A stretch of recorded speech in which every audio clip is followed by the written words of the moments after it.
Hi everyone, this is another episode of Let Me Plan Your Life, and I've got a new guest. Hey guys, I'm Jackie Gardner. I teach science to a lot of crazy levels. So, Jackie, are you ready for your future? Oh gosh, let's do it. As ready as we're gonna be. So, let's start off with the year 2028. You and your husband will have traded some of your pets for children. Your older child will have started kindergarten by this point, and your younger one will be in daycare. Between you, your sister, and your sister-in-law, these schools will be very familiar with your family. Now, like many women in education before you, you and your sister will scoff at those stay-at-home moms who just couldn't imagine doing anything besides raising their kids, because what else could be possibly more important? And then one day, while donating blood so that your sister can afford erasers, you will see one of the moms, and you will see that her Facebook page is just a consistent advertisement for one of those multi-level marketing schemes, and you will feel so bad. Oh. By the year 2038, your teenagers at home will not want to be teachers because they've seen the stress that it can cause. They are also unable to eat sandwiches anymore because your husband just keeps bringing Jersey Mike's home from work. By the year 2048, both of your children will have moved out to college, and they would have started their jobs at this point. Now, remember when I said they didn't want to become teachers because of the stress? One's going to be a nurse and one's going to be an event planner. No.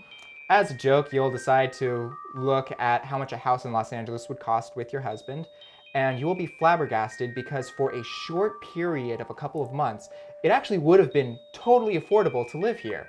So, what do you think? I think college might be a little cheaper if only one of them's gonna be a nurse. Yeah. Yeah. You ready for this year? Let's have this year. All right, so you told me that your goal was to move to Temecula. Specifically, I'm moving to Temecula to be closer to family and because rent in the area has become really high on a teacher's salary.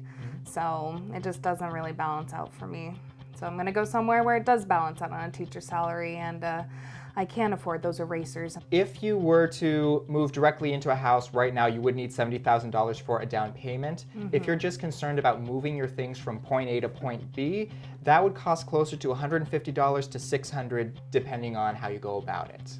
In regards to moving your things from point A to point B, your husband can immediately start getting free boxes from work, bringing them home, and packing up all of the non-essentials that you are taking to Temecula.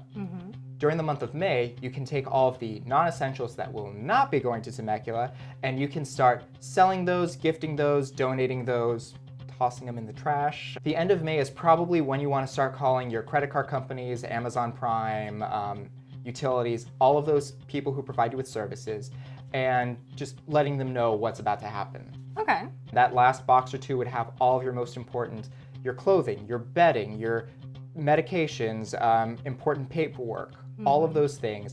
That box, whether or not you rent a truck for $250, that box is going to be with one of you in your car on your way to Temecula. June would also be a great time to get all of your friends and family involved, have your friends in Los Angeles help you load up the truck, and have all of your friends and family in Temecula help you unload it. Now, mid-June and July, since you're not going to work in a school anyway at that point, it's a great time to explore your new neighborhood, take note of the hospitals, the shops, everything, and if you're really social, you can have your own housewarming. So, how does that sound? I think that's really gonna help figuring out the move. I think that sounds like a really great plan, and I need to go get those boxes. I did one thing right today. There we go. Well, in that case, thanks a lot for stopping by. Thanks for having me. Thanks again for joining us on Let Me Plan Your Life. If you would like to be on the next episode, hit the link below. If you would like to follow us on social media, we'll have really cool behind the scenes content. And make sure you hit the like and subscribe buttons up top. Thanks a lot and see you next time.